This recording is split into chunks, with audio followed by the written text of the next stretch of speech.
One of the biggest challenges that I'm seeing in today's workforce that a lot of the CEOs that I consult with experience is we have a pervasive lack of thinking in organizations.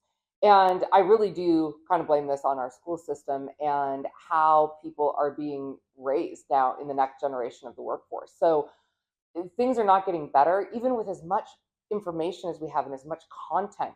What's happening is people are getting less and less self-reliant and resourceful. And this is a pervasive problem with the companies that I consult with across the board. And so one of the things that I work with the CEOs on in these organizations is really setting a cultural tone. And I talk about this a lot in my videos and a lot in my trainings with my clients is you've got to set that foundation for what you expect. And part of the things that's going to transform your organization in an entrepreneurial company is transforming and requiring thinking, which means that you, as the CEO of the organization, cannot solve everyone's problems for them, right? Now, I'm hired to come in and be a professional problem solver, but I'm not talking about solving low level problems. I'm talking about solving big level problems like, why isn't my company thinking? Why can't they think for themselves, right? That's a bigger level problem that has to do with a leadership structure and a culture and training and those sorts of things, where I'm not talking about like, how do I get this video script written, right? We're not talking about those sorts of things.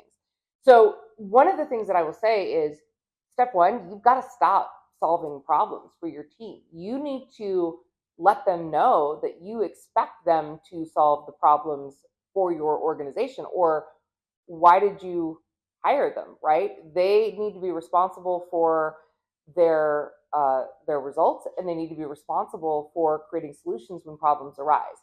So one of the methods that I've learned, and this is not something I created, I actually learned this from Dan Martell, is he uses something with his team called the 1-3-1 method.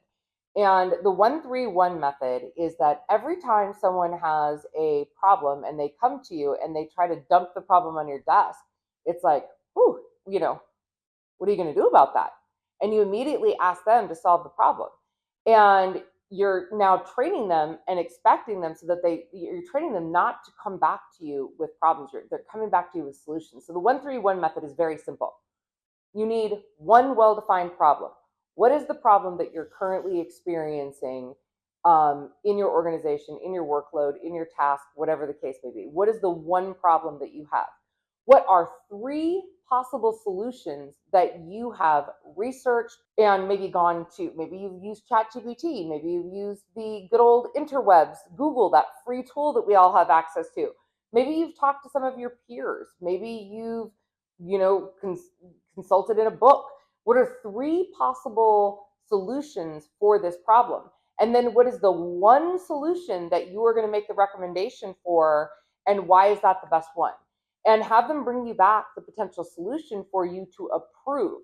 Now, if they then don't get that, then you're able to coach from there and say, I love what you've done here. And one of the things you might want to consider is this, but at least you're teaching them to become a thinking organization. So you've got to set that culture within your company, because otherwise you're just going to have a bunch of people that are experiencing problems and then bringing them to you to solve for them. At that point, what's the point of having a team, right? Teach your team to be self-reliant.